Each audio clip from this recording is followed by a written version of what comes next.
عارفين إحساس لمّا تاكل حاجة كده أول لقمة منها بتاخدك لمكان تاني؟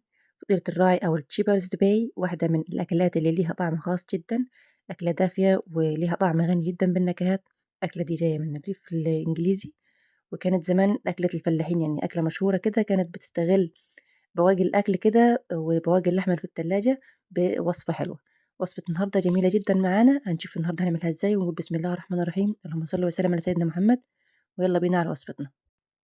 عندي هنا تقريبًا كيلو بطاطس متقشّر حلو كده وهنقطّعه ل لمّا نقطّع البطاطس وهنكون هنسلقها لازم نقطّعها تقريبًا تقطيعات كده متساوية، عشان لمّا تستوي كل واحدة نفس السِوَى بتاع أختها، ما تبقاش واحدة كده مستوية وواحدة نيّة.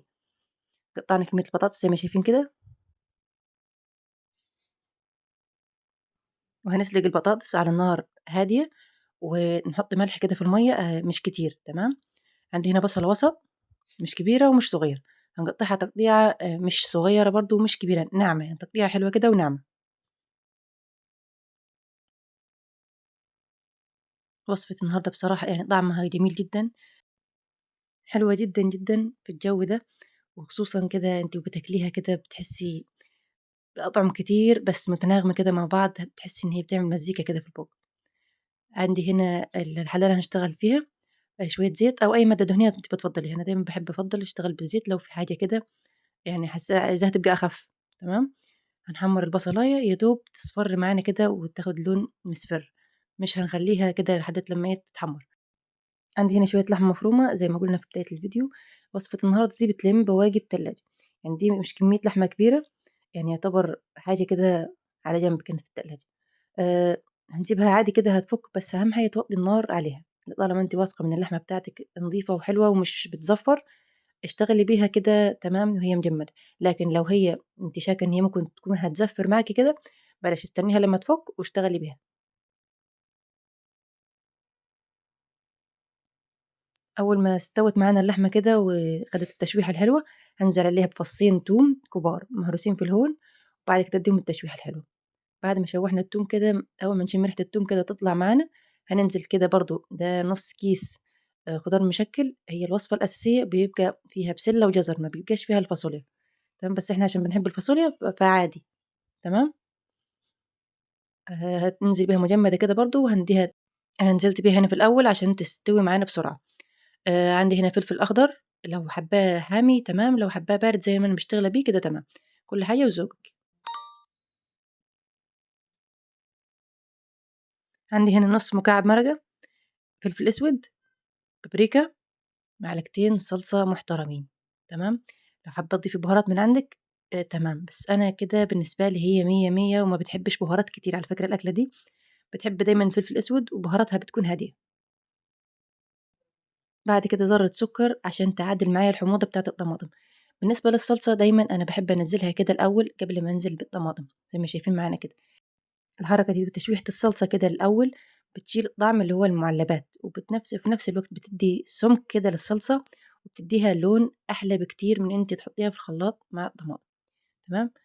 نسيبها كده لحد لمّا تتسبك، هي كده يعتبر ما فيهاش سوايل كتير، آآ أنا ضِفت عليها شوية سوايل تاني بعد كده، يعني شوية مَيّة سخنة بتغلي تقريبًا كانت نُص كوباية، عشان لمّا تدخل الفرن كده ما تتحرقش معايا من تحت، تمام. أدي هنا البطاطس كانت استوت معانا وزي الفل، رشة فلفل أسود، شوية ملح، ونهرسها كده وزي الفل، بس فيها شوية تكات وحركات يعني هتنقل معاكِ طعم البطاطس لحتة تانية خالص. بعد ما نهرسها زي ما شايفين كده،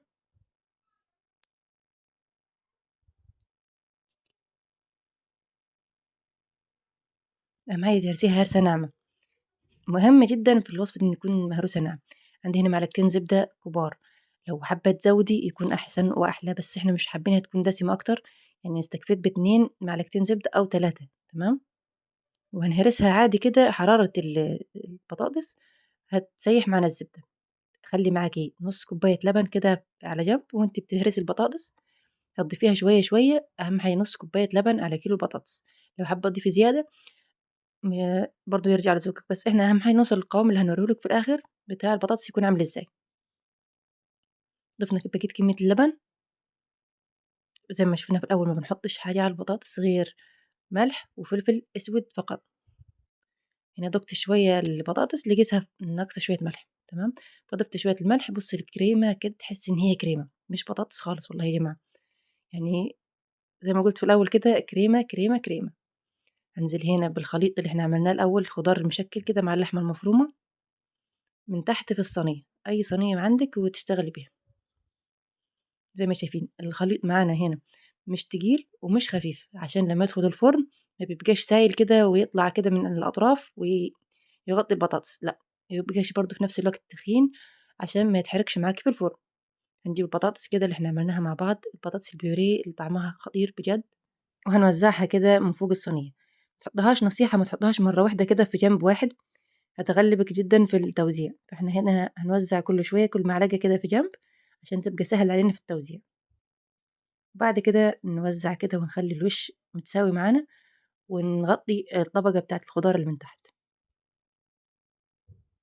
لحد دلوقتي ما حطيتش لايك للفيديو، فين اللايك للفيديو الحلو بتاع النهارده، والفطيرة بتاعة النهارده فطيرة الراعي بصراحة أكلة من الأكلات المميزة جدًا، اللي لو جربتوها مش هتبطلوا تعملوها كل أسبوع من حلاوتها، وخصوصًا إن الأيام دي موسم البطاطس، بطاطس كتيرة في السوق وسعرها نازل يعني كده وحلوة، بصراحة أكلة تخطف قلبك من أول قطمة. أنا مسمياها كده لإن هي بصراحة جميلة جدًا، جدًا، جدًا، طعمها رائع، كريمي، حلو، حاجة كده وهم يعني. بعد ما نسويها كده أهم حاجة تسويها كويس، مش مهم لو فضلت في شوية صلصة كده على الوش عادي. هنعمل هنا دلوقتي الخطوط المشهورة بيها الcheapers pie أو فطيرة الراعي، تجيبي شوكة كده وتعملي تموجات على الوش. في نفس الوقت لمّا تدخل الفرن هتديكِ الحرمشة الحلوة، تاخد الcrust الحلوة كده على الوش بتاعها في الفرن، وفي نفس الوقت بتديها شكل جميل جدًا، تمام؟ أدي ده الشكل النهائي بتاع الفطيرة بتاعة النهارده. بعد كده تكون الفرن بتاعتِك شغالة كويس، أهم حاجة ما تخلّيهاش تاخد وقت كتير في الفرن، إحنا مجرد بس إحنا عايزين نحمّر الوش، تمام، زي ما شايفين معانا بالشكل ده، خدت الوش التمام، يعني بسم الله ما شاء الله جميلة جدًا، جدًا، الوش بتاعها كان خرافي. أول ما طلعت من الفرن كده كان الوش بتاعها فيه crust كده وقرمشة حلوة، بس بعد كده لمّا البخار طلع لأ، الcrust كده طريت شوية.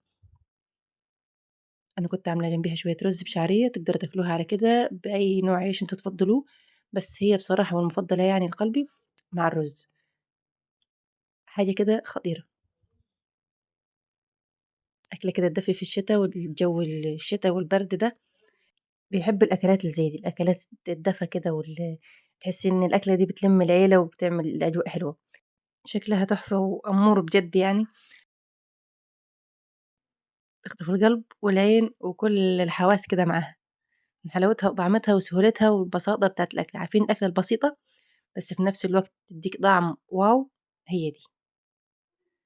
في نهاية الفيديو كده لو عجبتكم وصفات البطاطس والحركات بتاعة البطاطس كده اكتبوا لي في التعليقات وأنا هنعمل لكم شوية وصفات بالبطاطس تحفة، تحفة، تحفة. بس ما تنسوش كده في نهاية الفيديو تعملوا لايك وكومنت حلو كده تدخلوا تصلوا على الرسول في الكومنتات.